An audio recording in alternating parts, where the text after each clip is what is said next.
Hello, ladies and gentlemen, welcome back to our channel. Our happy face. Again, a movie review. Yes. Empuraan ശേഷം നമ്മുടെ second review ആണ്. കാരണം ഇപ്പോൾ റമദാൻ ഹോളിഡേയ്സായി, അപ്പോൾ പടം കാണാൻ നല്ല ചാൻസ് ഉണ്ട്. അപ്പോൾ വിചാരിച്ച് പടങ്ങൾ കണ്ടു കഴിഞ്ഞാൽ നമുക്ക് ഒന്ന് ഷെയർ ചെയ്യാം, റിവ്യൂസ് കൊടുക്കാം എന്നുള്ളത്. അപ്പോൾ ഇന്ന് വന്നിരിക്കുന്ന മൂവി നമ്മുടെ സ്വന്തം വിക്രമിൻ്റെ വീരധീരസൂരൻ പാർട്ട് 2. അത് നമ്മൾ പാർട്ട് 2 എന്നാണ് ഇത് സ്റ്റാർട്ട് ചെയ്യുന്നത്. ഈ പേര് പറഞ്ഞ പോലെ തന്നെ ഈ വീരധീര സൂരൻ, അതായത് വിക്രമിന്റെ ഒരു ക്യാരക്ടറിന് കൊടുത്തിട്ടുള്ള ഒരു പേര് തന്നെയാണ് ഇതിൽ കൊടുത്ത് വരുന്നത് കേട്ടോ. ആ ഒരു ക്യാരക്ടറിന് പറ്റിയൊരു ആ ഒരു പേരിന് പറ്റിയൊരു ക്യാരക്ടർ എന്നും പറയാം, ആ ഒരു ക്യാരക്ടറിന് പറ്റിയൊരു പേരാണെന്നും പറയാം. മൂവി ഒരു വൺ ടൈം വാച്ച് എന്ന് പറയാം. One time watch. So I'm someone who doesn't watch a lot of Tamil movies. Lot of അല്ല ഉള്ളു. ഫസ്റ്റ് ഞങ്ങള് തിയേറ്ററിലെ ഫസ്റ്റ് തമിഴ് മൂവിയാ. But as Vikram as an actor I really like him. അവൻ്റെ I movie ഞാൻ കണ്ടിട്ടുണ്ട്.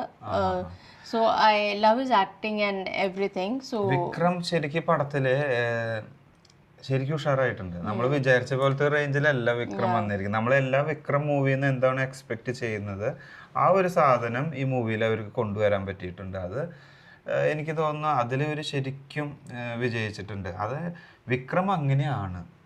ശരിക്കും പറഞ്ഞു, വിക്രമിൻ്റെ ഒരു മൂവിക്ക് ഒരു ഫ്ലോ ഉണ്ട്.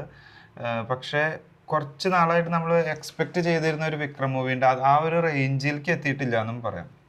കുറച്ച് നാൾ മുമ്പത്തെ പഴയ വിക്രം മൂവീസിൻ്റെ ഒക്കെ ഒരു സ്റ്റാർട്ടിങ്ങും എൻഡിങ്ങും എന്നുള്ള ഒരു രീതിയിൽ തന്നെ പോകും. ഒരു രാത്രി നടക്കുന്ന ഫുൾ സംഭവം കൊണ്ട് അവരങ്ങോട്ട് ഒതുക്കി തീർത്തു. അത് ഒതുക്കല്ല, അതാണ് കഥ. ഒരു രാത്രി most of the scenes actually എല്ലാം നടന്നിരിക്കുന്നത് നൈറ്റിലാണ്. കഥ രാത്രി കഥയാണ് കേട്ടോ. അതിൽ ഡേ ടൈം കഥയുടെ ചെറിയ ചെറിയ ക്ലിപ്സേ ഉള്ളൂ. സ്ക്രീൻ നിറച്ച് നമുക്ക് വിക്രമിനെ കാണാം. വിക്രമിനെ ഇഷ്ടപ്പെടുന്ന ഒരു വിക്രം ഫാൻ ആണ് നിങ്ങളെങ്കിൽ നമുക്കിത് കാണാൻ പറ്റിയൊരു മൂവി തന്നെയാണ്. And it's the movie is about an incident that takes place in one night. That particular night. ഒരു നൈറ്റിൽ നടക്കുന്ന ഇൻസിഡന്റ് ആ ഫുൾ മൂവിയിൽ കവർ ചെയ്യുന്നത്. ഇതിന്റെ ഡേ കാണാൻ പാർട്ട് 1 പോകേണ്ടി വരും. അപ്പൊ നമുക്ക് അതിൽ ശരിക്കും ഡേ 1 കാണാൻ, അത് ഡേ 1 അല്ല സോറി പാർട്ട് 1 കാണാൻ കുറച്ചും കൂടി രസമാകും. കാരണം അതിലൊന്നും കൂടി ആക്ഷൻ കൂടും. വിക്രം എങ്ങനെ ഈ ഒരു ക്യാരക്ടർ ആയി എന്ന് നമുക്ക് അതിന്ന് കാണാൻ പറ്റും. പിന്നെ ഈ പറഞ്ഞ പോലെ ഇതിൽ പാട്ട്, റൊമാൻറ്റിക് സീൻസ്, കാര്യങ്ങളൊക്കെ തമിഴ് മൂവിയിൽ ഒരു നല്ലൊരു ക്ലാസിക് പാട്ടുണ്ട്. ഫസ്റ്റ് ഒരു പാട്ട് ഇനിഷ്യലി ഒരു പാട്ടുണ്ട്. That's really nice. നമുക്ക് തന്നെ ഫീൽ ചെയ്യും. ഭയങ്കര ഒരു റൊമാൻറ്റിക് ആയിട്ട് അവരൊരു ഭാര്യ ഭർത്താവ് നിന്ന് അവര് പോകുന്ന വഴികളും അവര് തമ്മിലുള്ള ഒരു എന്താ പറയാ കിസ്മിസ് എന്നൊക്കെ പറയാം. അത് നല്ല രസമായിട്ട് ചെയ്തിട്ടുണ്ട്. അത് റിയലി നമ്മൾ ഇപ്പോഴും മറക്കില്ല. ഇപ്പൊ ഞാൻ ആ പടം കണ്ടു ഇറങ്ങി കുറച്ച് നേരമായി, എന്നാലും നമ്മുടെ മൈൻഡിൽ അത് ഇരിക്കുന്നുണ്ട്. അത് വിക്രം അതിൽ ശരിക്ക് വിക്രമിന്റെ മൂവീസിൽ അങ്ങനെ 1-2 സിഗ്നേച്ചർ ഐറ്റംസ് ഉണ്ടാവും. SU അരുൺകുമാർ ആള് തന്നെയാണ് ഡയറക്ഷനും, ആള് തന്നെയാണ് സ്റ്റോറിയും. ഇതും ഒരു പവർഫുൾ സ്റ്റോറിയാണ്. ഇതിന്റെ പാർട്ട് 1 എത്തിക്കാനായിട്ടുള്ള ഒരു പവർഫുൾ സാധനമുണ്ട് ഈ കഥയിൽ. പിന്നെ 3 hours പടം കാണണം. 3 മണിക്കൂർ ഇരുന്ന് കാണാൻ. ഐ തിങ്ക് എനിക്ക് ഫീൽ ചെയ്തത് the first half is really engaging. First half നല്ല സ്റ്റോറി ലൈൻ ആൻഡ് നമ്മൾ മീൻസ് എക്സ്പെക്ട് ചെയ്യും ഇനി എന്തോ നടക്കും. So will just get hook to it in the first half. I felt like the second half was a little bit, dragged. Yeah, lagging, and it was dragged a little bit. That's what I felt. And it's a 3 hours long movie. പക്ഷെ സമയം പോകുന്നത് അറിയില്ല കേട്ടോ. നമുക്ക് ഓരോ action സീൻസിലും അതിൽ ആ ഒരു ഡ്രാമ നമ്മളിങ്ങനെ വലിച്ചു കൊണ്ടുപോകുമ്പോൾ നമ്മൾ അതിൽ ഇൻവോൾവ് ആവും. അതിലൊരു ഫസ്റ്റ് ഇന്റർവെല്ലിന് മുമ്പുള്ള ഒരു സീൻ ഉണ്ട്. അത് ശരിക്കും നമ്മൾ ആ ഒരു സീനിൽ ചെന്ന് പെട്ട പോലെ തോന്നും. അത് നിങ്ങൾ സിനിമ കാണുമ്പോൾ മനസ്സിലാവും.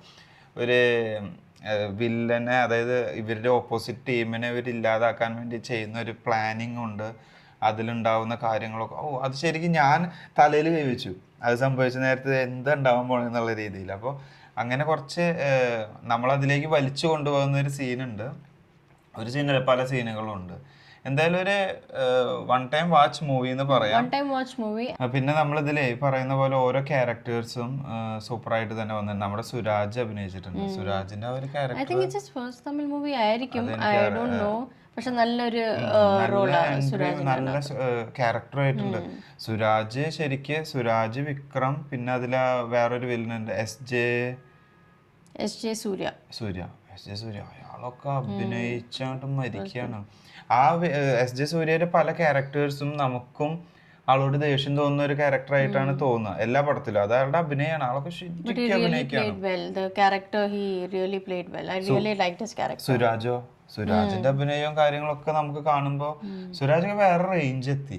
ഇപ്പൊ അവന്റെ ഒന്ന് രണ്ട് ആളുടെ സുരാജിന്റെ ഒക്കെ ഒന്ന് രണ്ട് മൂവീസ് നമ്മൾ കാണുമ്പോൾ മനസ്സിലാവും ആളൊക്കെ വേറെ range. Mostly Suraj was associated with comedy before, പണ്ടത്തെ കഥ. ഇപ്പൊ പുതിയ റോൾസും പുതിയ ക്യാരക്ടേഴ്സ് ഒക്കെ പ്ലേ ചെയ്യുമ്പോൾ like it's really nice way is portraying that. ഒരു രക്ഷയില്ലാത്ത അഭിനയം സുരാജ് കാഴ്ചവെച്ചിട്ടുണ്ട്.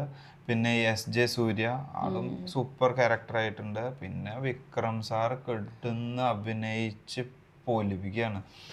അപ്പൊ എന്തുകൊണ്ട് നമുക്ക് എല്ലാവർക്കും ഇഷ്ടപ്പെടില്ല എന്ന് പറയില്ല, നമുക്ക് ഇൻവോൾവ് ആയി ഇരുന്ന് കാണാൻ പറ്റും, ബോറടിക്കില്ല.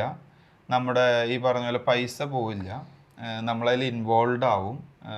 അങ്ങനെയൊക്കെ വെച്ച് വായിച്ച് നോക്കുമ്പോൾ ഒരു നൈസ് മൂവി എന്ന് പറയാം. അന്നൊരു സൂപ്പർ മൂവിന്ന് വിക്രമിന്റെ ഒരു സൂപ്പർ മൂവി അയ്യേ അങ്ങനത്തെ ഒരു ക്യാരക്ടറിലേക്കൊന്നും നമുക്ക് ഇതിനെ കൊണ്ടുവരാൻ പറ്റുമോ എന്ന് ചോദിച്ചാൽ എനിക്ക് ഫീൽ ചെയ്തില്ല. ഇവൾക്ക് ഫീൽ ചെയ്തോ? അങ്ങനെ ഫീൽ ചെയ്തിട്ടില്ല. പക്ഷെ നമുക്ക് കാണാം. എമ്പുരാൻ ഇറങ്ങിയ നേരത്തെ തന്നെയാണ് ഈ പടം ഇറങ്ങിയിട്ടുള്ളത്, വീരധീര സൂരൻ വീരധീര സൂരൻ, പേര് കുറച്ച് ലെങ്ത്. അപ്പൊ അത് രണ്ടും കൂടി ഇങ്ങനെ ബാലൻസ് ചെയ്തുകൊണ്ട് പൊക്കോളും. പിന്നെ ഓൾറെഡി ഈ ഒരു ഈദിന്റെ ഹോളിഡേസിന്റെ ടൈമിലായതുകൊണ്ടും പിന്നെ കഥ ഉള്ളത് കൊണ്ടും ചെറിയൊരു സ്റ്റോറി ലൈൻ ഉള്ളത് കൊണ്ട് movie it's A nice movie.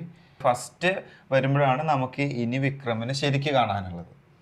വിക്രമിന്റെ action ഒക്കെ അതിലാണ്. ഇതില് ശരിക്കും പറഞ്ഞാൽ ആക്ഷൻ ഇല്ല. എല്ലാ സ്ക്രീനിലും വിക്രം ഉണ്ട്, അതുകൊണ്ട് നമുക്കൊരു റൊമാൻറ്റിഫിക്കേഷൻ ഉണ്ടാവും. ബട്ട് പാർട്ട് 1 വരുമ്പോ ഉണ്ടല്ലോ അത് പൊരിക്കും ഉറപ്പാണ്. കാരണം അത് വിക്രം എങ്ങനെയായി എന്നുള്ളത് അത് നിങ്ങൾ സിനിമ കാണുമ്പോൾ മനസ്സിലാവും. അപ്പോൾ എനിക്ക് തോന്നുന്നു ചെറിയൊരു ഐഡിയ കിട്ടിയിട്ടുണ്ടാവും, ഞങ്ങളുടെ ഒപ്പീനിയൻ എന്താണെന്ന് നിങ്ങൾക്ക് മനസ്സിലായിട്ടുണ്ടാവും. അപ്പോൾ ഇനി നിങ്ങൾ പോയിട്ട് നേരെ സിനിമ കാണാം അല്ലേ? അപ്പോൾ thanks for watching. See you next time. Bye.